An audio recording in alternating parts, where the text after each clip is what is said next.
Hey guys, Mr. Backberg here. In this video, we're going to look at evaluating a limit from calculus. So in calculus, one really important type of limit is called a difference quotient. So we've got a difference quotient in front of us where we've got f of x plus h minus f of x all over h, and we're looking at that limit as h is approaching 0.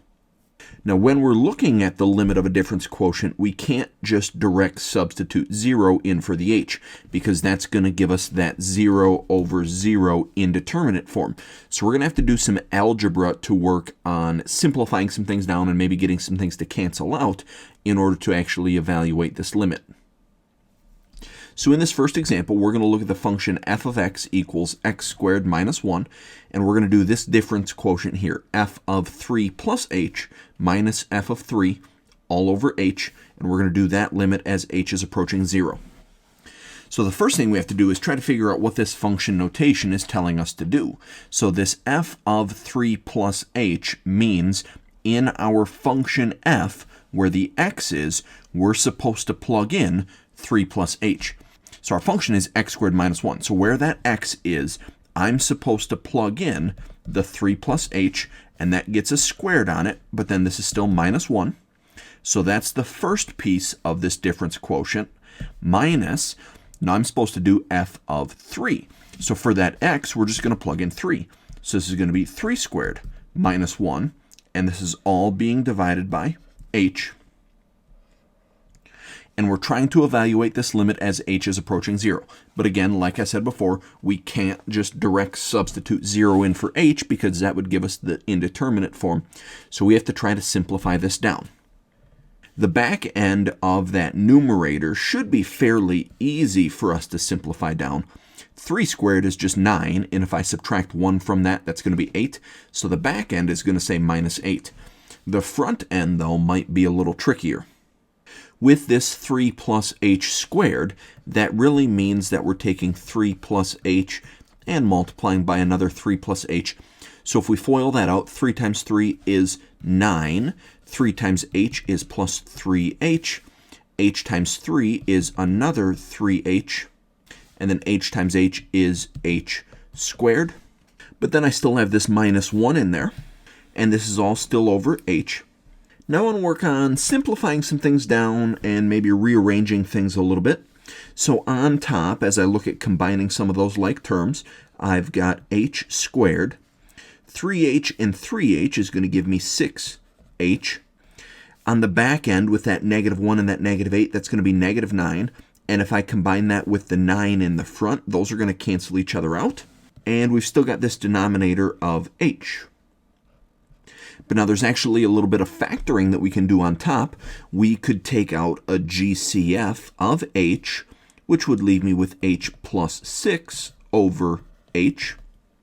And then I notice that those h's are going to cancel each other out, so we've got just h plus 6. Now we can't forget that we're trying to do this limit as h is approaching 0. But I just did a whole bunch of algebra in the hopes that now I'm going to be able to direct substitute that 0 in for h. So if I plug in 0 for that h, the limit I get is just 6. Checking out this example, we want to look at the function 2x squared plus 1, and we want to do the difference quotient f of 2 plus h minus f of 2 over h, and we want to do that limit as h is approaching 0. Again, we can't just plug 0 in because that would give us the indeterminate form, so we have to go through and do all the algebra to try to simplify this down. So that first piece of function notation says that I'm supposed to take the x that's in that function and replace it with 2 plus h.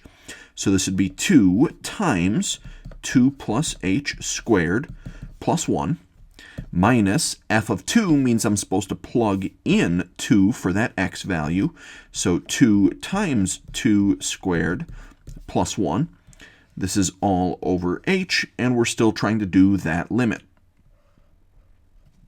Now I'm going to start on the back end of that numerator. 2 squared is 4. Times 2 is 8, plus 1 is 9. So we've got minus 9 on the back end there. If we look at FOILing out that 2 plus h squared, well, 2 plus h times another 2 plus h. 2 times 2 is 4, 2 times h is plus 2h. H times 2 is another 2h, and then h times h is h squared. But all of that is getting multiplied by that 2 that's in front of that. So if I distribute that 2 through, that's going to be 8 plus 4h plus 4h plus 2h squared. I'm going to combine some like terms right away. So I'm going to have 2h squared plus 8h plus 8. But then I still have this other plus 1 that I haven't used yet, and this is all still being divided by h. I want to go through and combine some more things, because in the middle I see this plus 8 and this plus 1, which gives me 9, which is going to cancel out with that minus 9 on the back end. So then the numerator just says 2h squared plus 8h, and this is being divided by h. If I take out an h on top, that's going to give me 2h plus 8 over h. And then that h that I just took out is going to cancel out with that h from the bottom. So now we're just left with 2h plus 8, and we're going to do this limit as h is approaching 0. So now that I went through and did all of that algebra, I should be able to direct substitute 0 in for that h value. 2 times 0 is 0, plus 8, we get a limit of just 8 this time. That's going to be it for this video. Thanks for watching.